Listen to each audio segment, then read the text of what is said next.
Alexis Moncayo y Licenia Espinel comparten un diálogo con el invitado.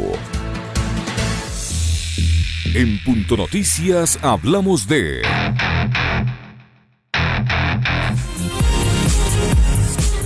El Ministerio de Trabajo tiene previsto publicar esta semana, última de octubre, los acuerdos ministeriales que darán paso a 4 nuevas modalidades de contrato: productivo, turístico y cultural, de emprendimiento y para jóvenes.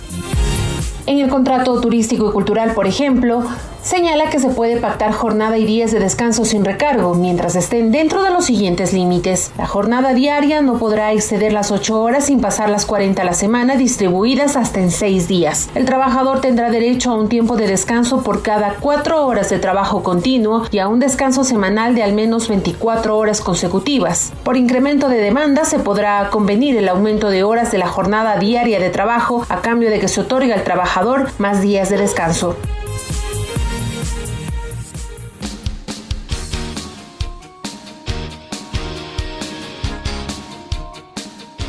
Son las 8 de la mañana con 41 minutos, 8 con 41 minutos. Saludamos después de la introducción con el economista Carlos Marx Carrasco, exdirector del Servicio de Rentas Internas. Economista Carrasco, buenos días, gracias por acompañarnos. Estamos con usted, Alexis Moncayo, y quien le habla, Licenia Espinel.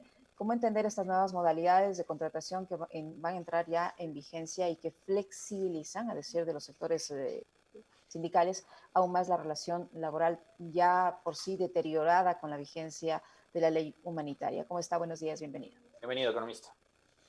Buenos días, encantado de estar con ustedes. Como decimos acá en Cuenca, a los tiempos pan de ambato.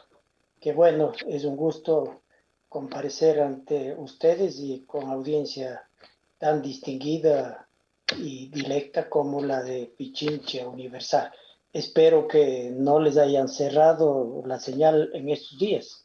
Espero que todo se haya normalizado y Pichincha salga al aire como debe ser, las 24 horas del día, de los 7 días de la semana y de todo el año y de toda la vida.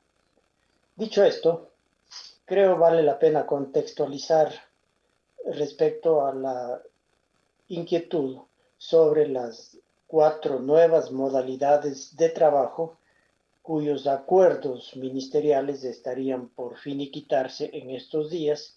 Yo he buscado, no están publicados aún. Entiendo que falta algún toque final para su promulgación. Y ahora que digo promulgación, a veces creo yo que la ley no es sino la promulgación de la inmoralidad. O de otro modo, la ley no es sino la promulgación de la antiética. Me preocupa sobremanera la situación de los trabajadores ecuatorianos. Las cifras oficiales no tienen toda la credibilidad. Hay problemas técnicos y problemas políticos. Difícilmente es creíble que en tan corto tiempo, de junio a septiembre, haya reducido el desempleo del 13.3 al 6.6%. La comparación que se hace también entre dos datos o resultados estadísticos con metodologías completamente diferentes, yo creo que no es pertinente. Byron Villasís, exdirector del INEC, ya ha dicho con propiedad y con toda claridad su punto de vista respecto a la materia. En todo caso, se ha sostenido que se han salvado en torno a los 72.000 empleos y que se han creado 170.000 empleos en los últimos 3 meses. Asunto, repito, poco creíble porque uno constata, primero, el hecho técnico que acabo de señalar, y segundo, cada vez las calles están más volcadas de gente sin trabajo, de gente absolutamente desvinculada del sistema laboral, del sistema de trabajo, y creo que es hora de emprender una estadística realmente creíble, y no creo que esté bien que el INEC se adscriba a la presidencia de la República. Antes estaba Semplades, como debe ser, creo yo, planificación y recabar la información, yo creo que van de la mano. Pero también vale la pena tomar en cuenta lo relacionado con la ley humanitaria, que a criterio de muchos entendidos en la materia, esta ley sería inconstitucional. En lo personal también considero que es una ley inconstitucional por varias razones, pero particularmente una. Estaría creando en el ámbito laboral, a lo largo del capítulo 3 y el articulado que da cuenta de los temas laborales, estaría creando dos clases de trabajadores. Unos trabajadores que gozarían de los beneficios consagrados en la Constitución y otros que dejarían de tener todos los derechos y beneficios y la protección de la seguridad social consagrados en la propia Constitución. La ley dice que todos, la Constitución dice que todos somos iguales ante la ley. No puede haber, por lo tanto, dos grupos, trabajadores clase A, trabajadores clase B. Solo por ese hecho, que además es de sentido común, yo creo que abona en la dirección de la declaratoria de inconstitucionalidad de la ley. Esperemos que la Corte Constitucional se pronuncie conforme a la Constitución, conforme a derecho. Ahora, economista, buenos días. La vigencia de la ley humanitaria, como lo que ocurre ahora con la promulgación de estos contratos, de estas modalidades de contratos laborales, ¿estarían abriendo nuevamente el camino a volver a escenarios como los que teníamos antes de mayo del 2008, donde había precisamente esa flexibilidad que precarizaba las actividades laborales, trabajadores bajo modalidades como por ejemplo servicios prestados, sin acceso a la seguridad social, sin beneficios de ley? ¿Estamos nuevamente abriendo el camino a volver a ese escenario de antes del 2008? La Asamblea Constituyente de Montecristi y en la Constitución vigente, pues se eliminó de raíz la llamada tercerización, que es la forma extrema de la flexibilización laboral. La tercerización no es otra cosa que hay unos avivatos, unos reclutadores de mano de obra, perdón la expresión, de talento humano, creo con más propiedad, que simplemente viven del trabajo ajeno. Y ese trabajador no disfruta casi en absoluto de otros beneficios laborales que no sea la remuneración mensual pura y dura. Entonces, este hecho dio lugar a que en muchísimas empresas, y sobre todo en las grandes empresas de Ecuador, no existan relaciones laborales entre el trabajador y el dueño de la empresa para la que trabaja, sino la relación o el vínculo se daba entre el trabajador y el enrolador, el tercerizador, la empresa tercerizadora. Hay, por ejemplo, una de las más grandes empresas del país, del sector manufacturero, recuerdo, no tenía en su rol de pagos ni un solo trabajador, o más claramente, no tenía rol de pagos. Y eso no puede ser. Me parece que de todos los caminos estarían conduciendo ahora los acuerdos ministeriales, la ley humanitaria, estarían conduciendo precisamente a una segunda versión, diría, corregida y aumentada de la tercerización, porque es la flexibilización en extremo en la que se le quita al trabajador la estabilidad. Digo yo, el trabajo es un derecho humano, un derecho tan importante como el derecho a la vida. Vida sin trabajo no se llama vida, como diría por ahí un bolero clásico. Sin un amor, no sé cuánto se dice esa canción, aquí diríamos, sin un trabajo digno, no hay vida digna. Y por lo tanto, si no hay estabilidad, como que no hay trabajo. Y si es que no hay los beneficios de la protección de la seguridad social, de la jornada 8 horas diarias durante 5 días de la semana, 2 días consecutivos de descanso, conquistas de hace más de 100 años se estarían conculcando. En ese sentido, entonces, estaríamos camino a una nueva versión de la tercerización a través de la flexibilización de las relaciones laborales por los 4 costados. Recordemos que la ley para la justicia laboral reformó en materia precisamente de la estabilidad. Se acabó con los contratos de tiempo fijo, que era una manera de no tener ninguna estabilidad. Contrato por un año, renovable por otro año, cambiaba de empresa, otra vez comenzaba el año, parecía esto más o menos al argumento del mito de Sísifo de Albert Camus, ese famoso novelista que da cuenta de la tragedia griega del trabajador, para ponerlo en esos términos, que tiene que escalar una montaña, una colina con una pesada roca.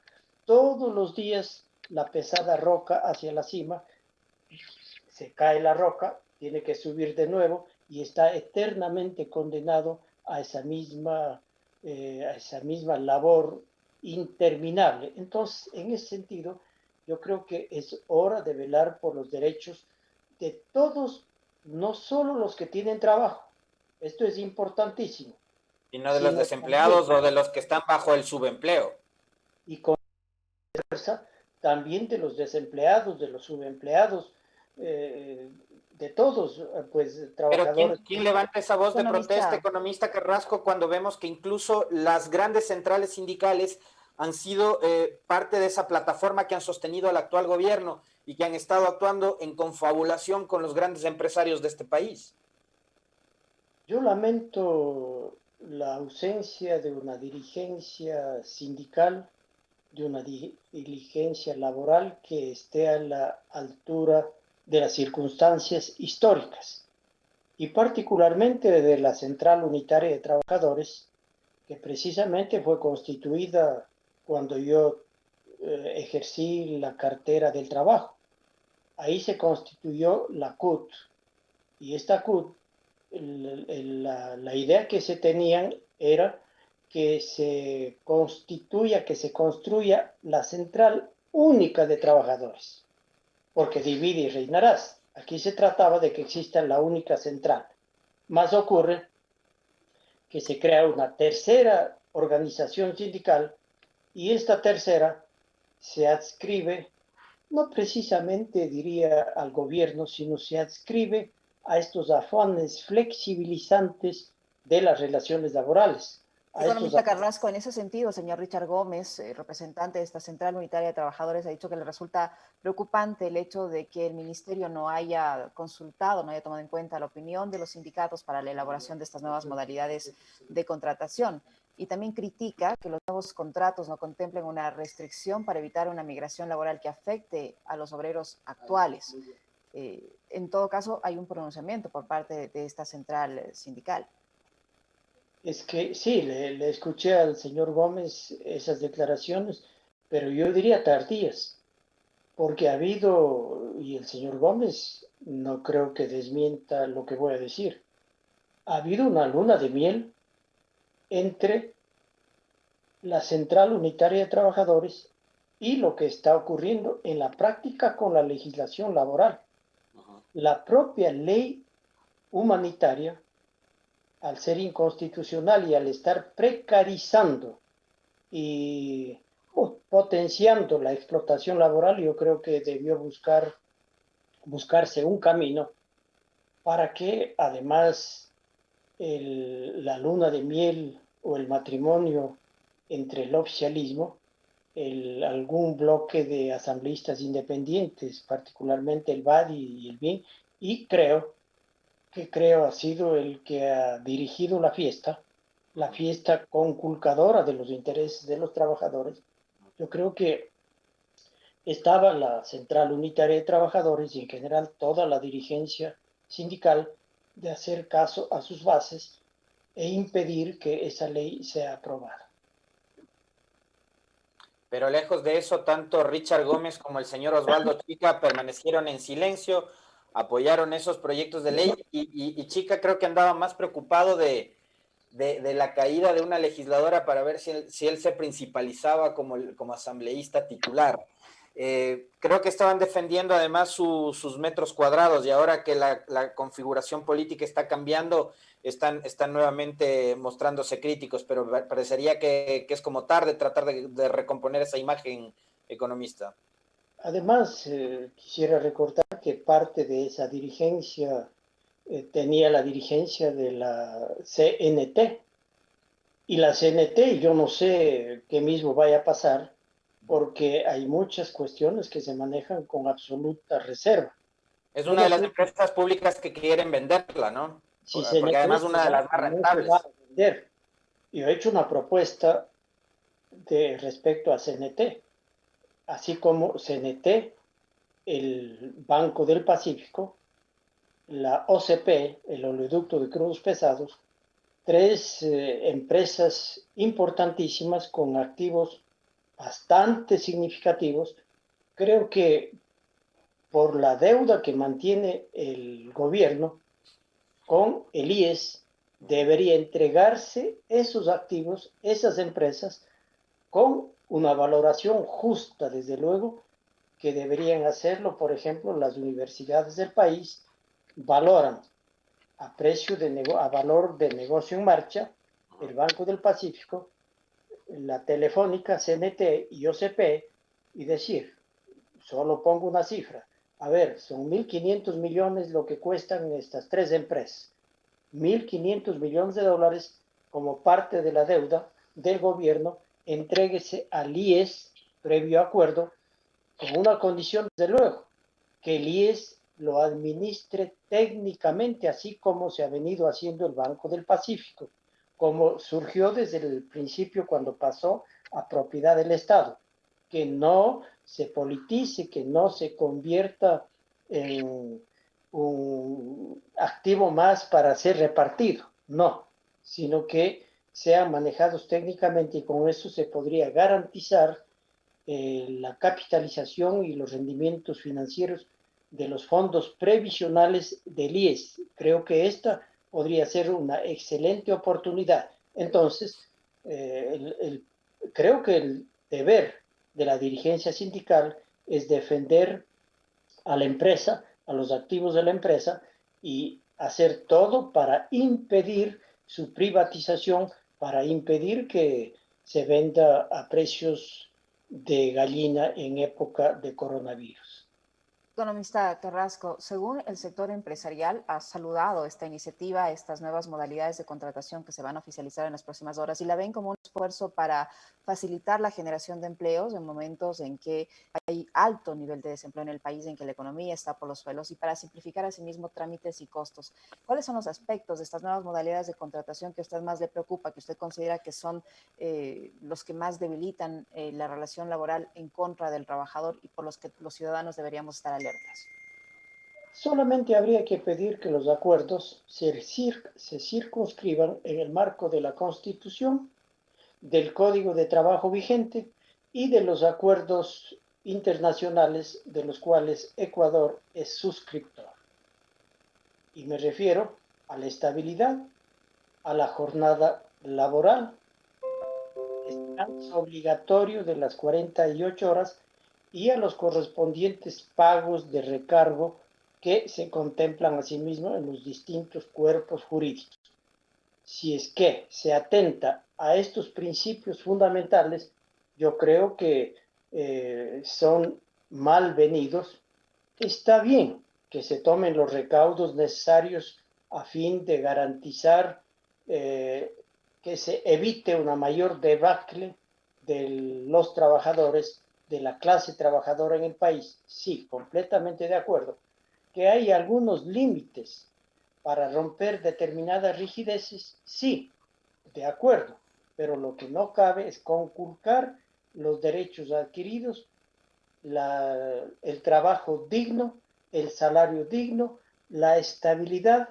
La propia empresa debe saber que si los trabajadores gozan de una buena remuneración, de estabilidad, de buenas condiciones de trabajo y además reciben el trato humano adecuado, la productividad también se incrementa. No creo que continúe como válida esta campaña de generar competitividad solamente abaratando el costo salarial. Un poquito debe entenderse que salarios razonablemente adecuados, trabajadores con empleo productivo, eso mejora la capacidad adquisitiva y potencian la capacidad de la producción. ¿Qué es primero? ¿La ganancia empresarial o el salario razonable de los trabajadores? Lo primero debe ser un salario que permita capacidad adquisitiva. Solo así se puede reactivar la producción, generando y ampliando la capacidad adquisitiva, así como mediante una razonable expansión fiscal, tanto por el lado de la inversión cuanto por el lado del gasto propiamente dicho. Expansión de las finanzas públicas, razonablemente, por supuesto, y además salarios que sean salarios reales, crecientes y adecuados, permitirán la reactivación de la economía. Caso contrario, si reducimos a la mínima expresión los salarios reales, si 2 de cada 3 trabajadores no tienen condiciones dignas, no tienen condiciones económicamente razonables, pues puede pasar 1000 años que la economía no se va a reactivar. La clave está en las dos aristas, finanzas públicas y empleo y salarios. Pero hay que resolver el problema del empleo. Si a mí me preguntan cuál es el problema más complicado en este momento, más allá del tema sanitario, que es gravísimo, en materia económica y social, la falta de empleo adecuado es el problema número 1 del que deben dar cuenta, ojalá, en esta campaña electoral en la que ya estamos viviendo, ojalá todos los candidatos se refieran al tema empleo y ojalá se refieran a qué es lo que va a hacer con la carta de intención o de préstamo de facilidad extendida con el Fondo Monetario. Ojalá sea así, economista Carrasco. Nosotros también esperamos que los ofrecimientos y los planes de gobierno apunten justamente a mejorar los niveles de empleo de la gente, porque de eso también en buena medida depende que el motor económico de los países, en este caso el nuestro, se reactive. Le agradecemos muchísimo por haber aceptado la invitación a este diálogo. Un gusto, como siempre, poder saludar con usted y poder dialogar con usted. Un fuerte abrazo. Encantado, muy buenos días, que estén bien. En Punto Noticias, la noticia vive.